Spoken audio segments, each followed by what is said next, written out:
Welcome to the Fundraising Leadership Mini Podcast, where we share tips to empower leaders in the nonprofit world. And I'm here with my colleague, Janice Cunning, and we're going to give you some tips about some helpful leadership skills. Yes. Michelle, it's good to be with you again. And today we're going to talk about something very foundational, I would say, if you are leading a team. And if you're a new leader, it's something that you may not have done. And if you've been leading for a while, it's still something you may not have done. But it's also something that you want to constantly revisit. And this is around the idea of really designing a team agreement. And so why don't we explain what that means, Michelle, for those who may not have heard that term? Yeah, sort of another term might be ground rules, but it's a little different than ground rules. Ground rules is sort of like, let's show up on time to our meetings and, we'll have our meetings every Tuesday at 10, that kind of thing. It's that plus, how do we want the experience of being together as a team to feel? What do we want the energy here to be? And so it's about how we're being and what we're doing as a team together.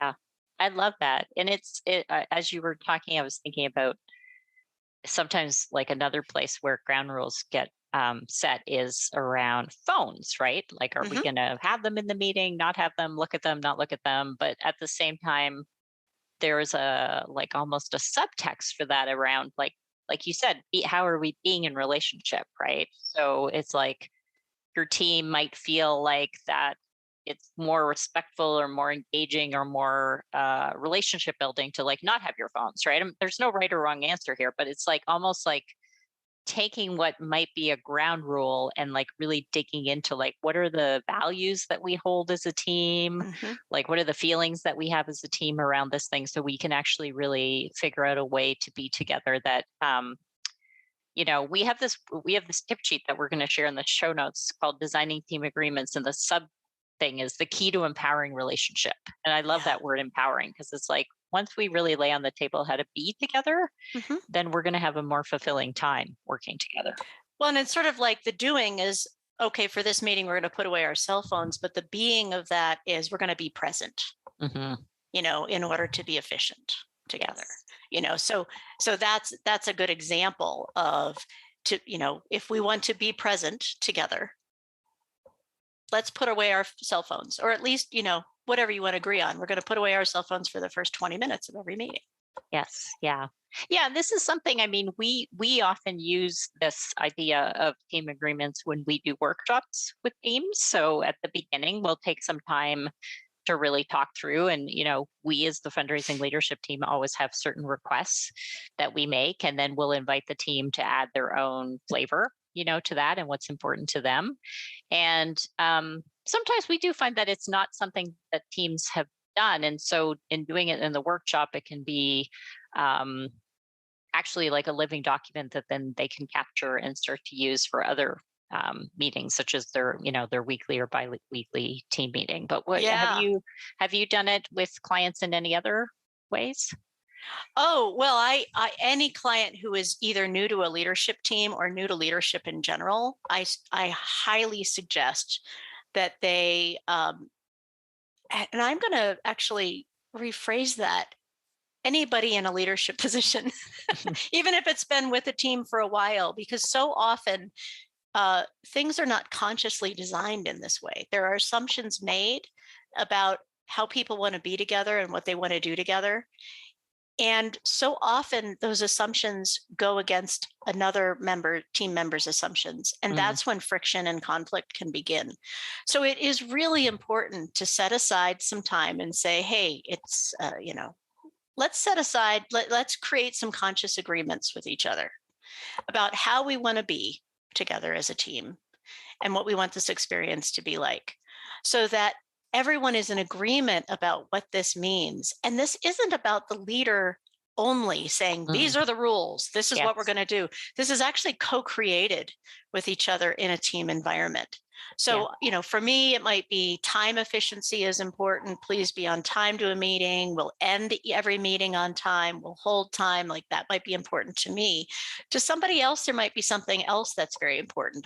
Let's get all the voices in the room, or what, let's for give me, each person a chance to speak. yeah, like I used to work on a team where fun was one of our values, Yeah. and we really made a conscious effort, particularly at a kind of our annual retreats, but even at our weekly meetings, like we'd make a pot of tea and, Mhm. sort of all like have our tea together because it felt really cozy and nice. And, we would share celebrations of kind of victories that we'd had as a team. And, so that kind of added to the sense. It wasn't fun. Like we weren't playing badminton.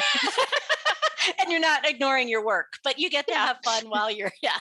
Exactly. But and it was like sort of joking and laughing, and if the meeting was on a Monday, like talking about our weekends, like all of that was encouraged and felt good because we had actually aligned around the fact that fun was important to us. Now, like you're saying, for it, this is why it's important to talk about it, right? Because if somebody really holds a high value around starting the meeting on time and efficiency, they actually might be a bit triggered if there's 5 minutes at the beginning of chit chat. So you do actually have to, like, and again, people have to flex, right, to each other, but you want to make sure you talk about it. Yes, absolutely. Yep.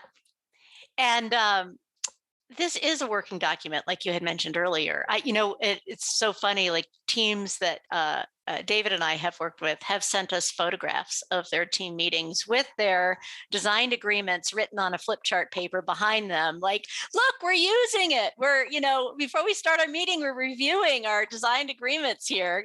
And it creates this level of teamwork and trust in a new and unique way. Yeah. So let's share a couple of questions and then we'll link to the tip sheet and people can see some more ideas, which are just meant to inspire and get you started. But one of them is asking everybody on the team, what motivates you and helps you achieve your goals? So how would you answer that, Michelle? What motivates me to achieve my goals is it's helpful for me to get the fundraising leadership team sort of rah support. Like I need some yep, you can do that, Michelle. Like that's really helpful for me. Yeah. Yeah. How about you, Janice? Yeah, I would say again, fun is a big value. Yes. So definitely being excited, doing it with other people. Like if we have to do something that's kind of a drag, which everybody does, like updating our website, for example, not our favorite thing as a team, some of the admin stuff we have to do. But if we can do it together, then that to me can make it more fun and easy. So yeah, that's definitely it. So let's do one more and then. Yeah, another great question is what makes you feel respected? So for how would me, you answer that? Yeah. I would definitely say what you said earlier about, well, for me, time is important. Like I feel respected when people do show up to a meeting on time, or if they can't be there on time, that we let each other know, which we're very good at as a team. So that's very important. And I think having somebody, I feel most respected when I share an idea and somebody builds on that idea. Yeah, that's very important to me. Yeah.